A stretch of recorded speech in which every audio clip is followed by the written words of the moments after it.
Hidup guru. Ya mohon maaf dan suara dan habis baru sakit. Jadi saya nggak orasi, saya kultum aja ya. Kita habis saum Ramadan selama 30 hari. Harusnya setelah saum semangat juang makin tinggi, semangat jihad makin tinggi. Siap? Kalau setelah saum melempem, berarti saumnya diragukan. Kita tahu rejim ini sudah melakukan hal-hal yang paling konyol yang di negeri ini. Anda bisa bayangkan, dia memaksakan undang-undang cipta kerja dengan penuh kontroversi, dengan tipu-tipu, ya kan? Dipaksakan. Ingatkan, rapat DPR ini pindah-pindah dari hotel Horizon, pindah hotel, pokoknya dari hotel ke hotel pindah terus, betul? Setelah itu jadwal dirubah-rubah, setelah itu diketok, ya. Undang-undang cipta kerja digugat oleh kita, hasilnya dinyatakan inkonstitusional bersyarat, dikasih waktu 2 tahun. Bukannya 2 tahun itu dia mengundang kita memperbaiki kesalahan-kesalahannya ya sesuai undang-undang dasar, malah membuat perpu yang isinya sama persis. Geblek nggak? Tolong nggak? Kurang ajar nggak?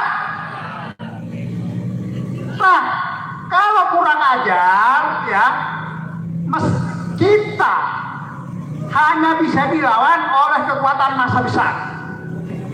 Ada ayat Al-Quran. Tadi Bung Egi sudah mengatakan, ya kan? Nah, ini kuntum. A'udzubillahi minasyaitonir rajim. Wa a'iddu lakum mastata'tum min quwwatin wa biribatil khairi turhibuna bihi Allahu aduakum. Gelarlah, keluarkanlah apa yang kamu sanggup, seluruh kekuatan kita, kuda-kuda yang ditambahkan, ya, agar mereka gentar dengan kita. Nah, ini perintah Al-Quran untuk menggelar kekuatan kita. Siap kita menggelar kekuatan kita, kaum pekerja yang jumlahnya adalah 51 juta, siap? 3-4 bulan lagi kita gelar di sini. Siap? Kita minimal harus sesuai dengan jumlah anggota kita. Yang bergabung dengan aliansi serikat buruh, jumlah totalnya ada 3 juta. Kita gelar 3 juta, siap? Siapa yang bilang akan ada pemilu? Masih percaya sama pemilu? Masih percaya? Kalau kita bisa gelar kekuatan kita, kita yang menentukan negara ini, bukan mereka yang sudah jelas-jelas kurang ajar, betul?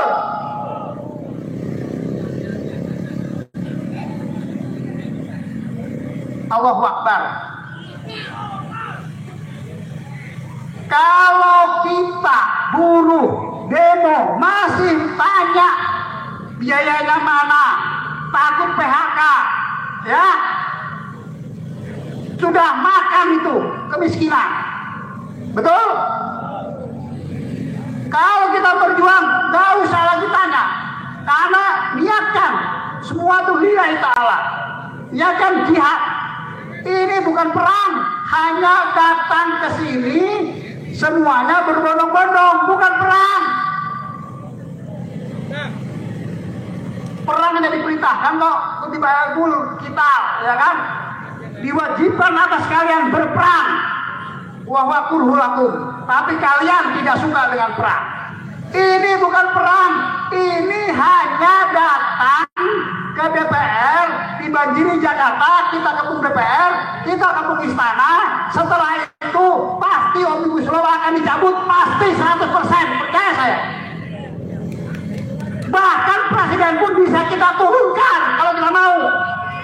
Percaya nggak? Syaratnya jutaan datang di Jakarta.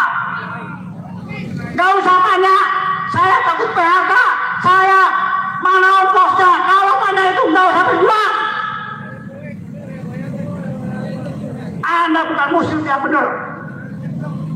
Buat apa Saum 3 sebulan penuh, tapi ketakutan masih ada. Jangan Anda kira, ya,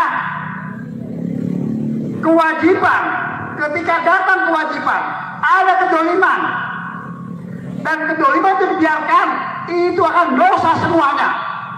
Ini sudah datang sebetulnya perintah, hanya saja bukan perang sederhana, demo datang ke sini jutaan, kemudian kalau jutaan datang, Omnibus tolong dicabut, itu aja pasti dicabut. Percaya tidak? Ya nggak dicabut-cabut karena yang datang ini hanya puluhan ribu. Kalau datang sejuta, ya masih imbang lah, draw kalau kekuatan, ya kan? Kalau bahasanya berunding, ya kan? Tapi kalau 3 juta, 5 juta, kita yang unggul. Pak Jokowi, ente mundur aja dah. Kalau 5 juta, kalau 1 juta ya draw, ya kan? Cabut aja, kira-kira begitu. Siap? Siap? Turun jalan? Kita akan tentukan 3-4 bulan ke depan kita akan gelar kira-kira 3 juta sini. Siap? Sudah, nggak usah mikirin pemilu. Nah, pemilu biar aja lah. Paling tipu-tipu lagi, betul nggak? Kita yang harus menentukan. Siap kita menentukan? Siap? Kita gelar kekuatan kita, ya. Allahu Akbar. Jangan takut lagi PHK, jangan nanya duitnya dari mana, terserah mau jalan kaki, bahwa nasib satu kaum ditentukan oleh kaum itu sendiri. Oke, kita kaum buruh, jadi kita yang harus menentukan nasib kita sendiri. Siap? Siap menggelar kekuatan? Siap 35 juta? Untuk menentukan nasib kita, nasib Indonesia. Siap? Kenapa kita harus pilih presiden orang lain? Jujur aja kita akan jadi presiden. Menteri jangan bisa diatur. Mbak nanti menteri urusan perempuan, atau naik aja menteri urusan perempuan. Ya. Apa susahnya ngatur itu? Yang masalahnya kita tidak bisa mengerahkan masa kita sebesar-besarnya ke sini. Itu aja masalahnya. Sederhana, Pak. Sederhana, simpel. Ya.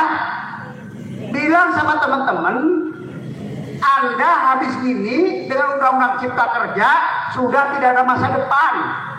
Anda akan di PHK diganti dengan outsourcing, betul? Gaji Anda pas-pasan, betul? Jangan dikira yang sekarang kerja itu enak-enak aja, nggak ada lagi. 2-3 tahun habis, itu habis. Ya sudah mau dipecat, turun demo nggak mau, sholat nggak jelas, takut, stroke, ya kan? Stroke mati, masuk neraka lagi, sial amat tuh hidup. Makanya kalau mau hidup mulia atau mati mati syahid, ya berjuang di lapangan.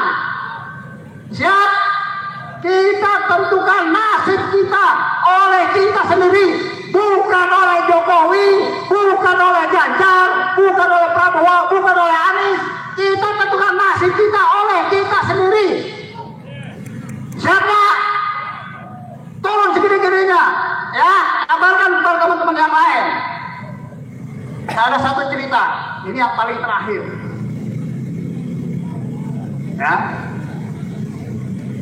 Ingat, waktu kekhalifahan Abbasiyah dihancurkan oleh cucunya Genghis Khan, namanya Hulagu Khan. Ya. Itu Abbasiyah dihancurkan, habis kekhalifahan itu, Pak. Yang kekhalifahan itu sudah menguasai dunia ratusan tahun, dalam sekejap dihancurkan oleh Hulagu Khan. Bahkan khalifahnya dihinakan, dibunuhnya di gulung karpet, diinjak-injak oleh kuda antara Mongol. Kemudian Hulagu Khan ketika berkuasa di situ, dia mencari ulama. Datanglah ulama itu, singkat ceritanya. Hulagu Khan nanya sama ulama itu, Ustadz, kenapa saya bisa menguasai negerimu ini? Kenapa? Kata Ustadz, ya, Anda Hulagu dikirim oleh Allah untuk mengingatkan kita, untuk menghukum kita, karena kaum muslimin pada saat itu cinta dunia, takut mati, terpecah-pecah. Maka Anda dikirim Allah untuk menghukum kita, memperingatkan kita. Itu jawaban Ustadz tersebut. Sekarang saya tanya, kemudian Hulagu nanya lagi, kapan saya akan tersingkir dari negaramu ini? Akan terusir. Ya, kalau kami kembali ke Al-Quran, kembali bersatu, maka Anda pasti terusir, tersingkir dari sini. Apa? Tahu mana pelajarannya? Jadi Pak, undang-undang cipta kerja, ya kan, disahkan. Intinya Allah kirimkan Jokowi untuk membuat undang-undang cipta kerja, untuk menghukum kita, menghina kita kaum buruh, karena kita terpecah belah. Betul? Kenapa nggak tepuk tangan? Capek-capek nggak ada yang tepuk tangan. Ya, jadi sekali lagi, Allah kirim Jokowi membuat undang-undang cipta kerja. Allah kirim anggota DPR yang nggak ada otaknya, ya kan? Anggota DPR yang bukan DPR, yang tidak mewakili kita, ya. Allah kirim, diciptakan undang-undang cipta kerja untuk menghinakan kita, untuk menghukum kita, untuk memiskinkan kita. Karena apa? Karena kita takut, demo aja takut, turun ke jalan aja takut. Gimana nanti PHK, gimana nanti kena SP3. Kalau masih takut, ya sudah, berarti Anda memang layak dihina. Betul? Pak, sekali lagi, kapan kita buruh bisa tegak berdiri menguasai negeri ini? Apabila kita bersatu, kita tidak takut di PHK, kita turun ke jalan jutaan, baru kita akan mulia kembali dan bisa mengatur negeri kita oleh kita sendiri, dari kita, dan kita buat negeri ini sejahtera, buat rakyat sejahtera, buat yang miskin tidak ada lagi, buat yang bajingan-bajingan itu kita penjarakan, kita hukum mati. Siap terus jalan 4 bulan lagi, siap kita ambil dari negeri ini, siap. Terima kasih. Wassalamualaikum warahmatullahi wabarakatuh.